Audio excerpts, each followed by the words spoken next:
Hi there. Many others like yourself have asked, who can take communion according to the Bible? You have the question, the Bible has the answer, and we can help you with it. The following is a visual presentation of the full article from our website. Visit the link below to learn even more. Nearly every church practices some form of communion, or the Lord's table. At the same time, there is much variety in the actual performance of the ceremony, and different churches also have different views of who is allowed to take communion. Some churches practice a radically open communion, which they might call open table, in an attempt to be fully inclusive. They invite everyone and anyone to participate in communion, regardless of spiritual standing or evidence of open sin. Most churches, however, place some restrictions on who can take communion. Most require at least a profession of faith in Christ. Most also require that the recipient be in good standing in the church. That is, he or she is not living in unrepentant sin. Some churches also require baptism prior to taking communion, and some require official church membership. Questions about who can take communion go back to the very early church. The issue is addressed in the 1st century Didache, which taught that baptism was a prerequisite to taking communion. In the 2nd century, Justin Martyr laid down 3 requirements for taking communion: belief in the church's teachings, baptism, and so living as Christ has enjoined.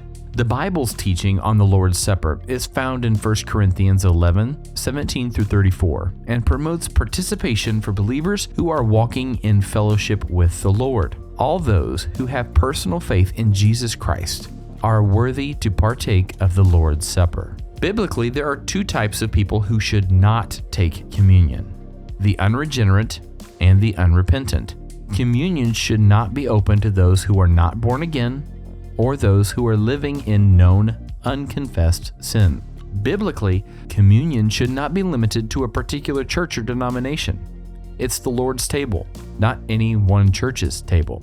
What's important is that the participants are born-again believers walking in fellowship with their Lord and with each other. Communion is a time of remembrance and a time of reflection. Before partaking of communion, each believer should personally examine his or her heart and motives. The word communion is related to union. Communion is the result of a union with Christ, the sharing of common thoughts, feelings, and experiences. Sharing in the death and burial of the Son of God is a foundational part of salvation, and that death is symbolized in the ordinance of communion. If a person has no union with Christ, the act of taking communion has no significance. A person who has not been spiritually regenerated has no means by which to commune with God. Therefore, an unbeliever taking communion is practicing hypocrisy, and it may place that person in danger of God's judgment. For a child of God to take communion in a state of unrepentant sin is another form of hypocrisy. Whoever eats the bread or drinks the cup of the Lord in an unworthy manner will be guilty of sinning against the body and blood of the Lord.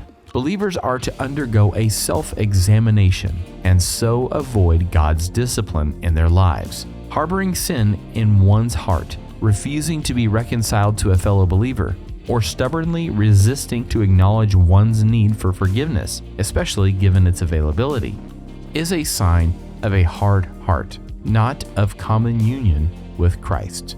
In conclusion, according to the Bible, those who take communion must be humble, born again, free of unconfessed sin, and living in obedience to God. Whether or not living in obedience includes baptism in every case is something for individual churches to decide. For the converted, repentant sinner, the Lord's table is a welcome place of knowing God's provision and resting in His grace.